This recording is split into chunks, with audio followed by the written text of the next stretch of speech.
ఉద్యోగ పెన్షనర్లకు సంబంధించి ఒక ముఖ్య అప్డేట్ అయితే వచ్చిందండి. ఇక విషయంలోకి వెళ్తే ఉద్యోగి తన విద్యుక్త ధర్మాలను నిర్వహించే సందర్భంలో ప్రభుత్వం నిర్దేశించిన కాల పరిమితి వరకు సుదీర్ఘ కాలం ప్రజలకు ప్రభుత్వానికి సేవలు అందించినందుకు ప్రతిఫలంగా సాంఘిక భద్రత సంక్షేమ పద్ధతిలో చెల్లించేది పెన్షన్ పథకం. పెన్షన్ పొందడం ఉద్యోగి ప్రాథమిక హక్కు. పదవి విరమణ తర్వాత తన జీవితాంతం వరకు నియమ నిబంధనల మేరకు ఉద్యోగి పెన్షన్ సౌకర్యం పొందుతాడు.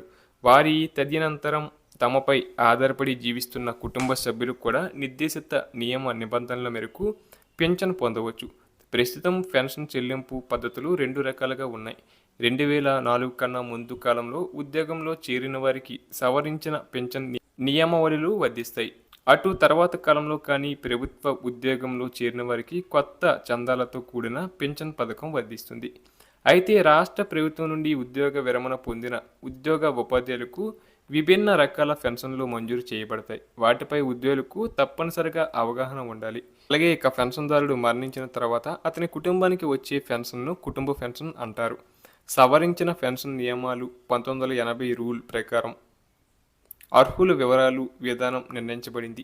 ఉద్యోగంలో ఉన్నప్పుడే మరణించిన లేదా రిటైర్మెంట్ తర్వాత మరణించిన కుటుంబానికి పెన్షన్ ఉంటుంది. ఉద్యోగంలో ఉండి మరణిస్తే మొదటి 7 సంవత్సరాలు లేదా 65 సంవత్సరాలు వచ్చే వరకు చివరి బేసిక్ జీతం 50% ఇస్తారు. తర్వాత 30% చెల్లిస్తారు.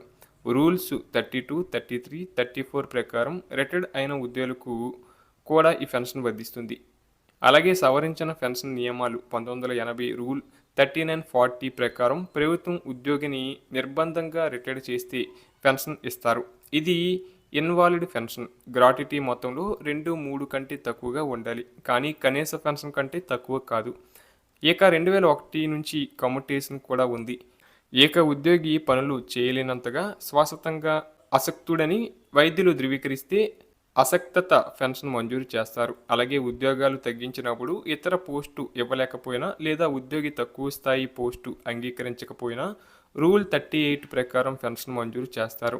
ఇక శాఖాపార లేదా న్యాయ విచారణలు పూర్తి కాకముందే రిటైర్డ్ అయితే జీవో నెంబర్ 1097 ప్రకారం కనీస పెన్షన్ 75% తాత్కాలికంగా చెల్లిస్తారు.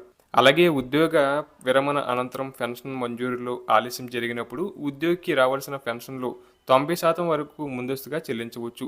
1980 సవరించిన పెన్షన్ నియమావళి రూల్ 43 ప్రకారం ఉద్యోగి కనీసం 20 సంవత్సరాలు అర్హత సేవ పూర్తి చేసి ఉంటే స్వచ్ఛంద ఉద్యోగ విరమణ పొందవచ్చు.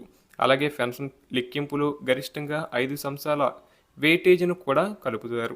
అసాధారణ పెన్షన్ ప్రమాదవశత్తు చనిపోయిన లేక హింసాత్మక చర్యల వల్ల చంపబడిన వారికి ఇట్టి పెన్షన్ మంజూరు చేస్తారు. దీనిని మంజూరు చేయు అధికారం ప్రభుత్వానికి మాత్రమే ఉంది.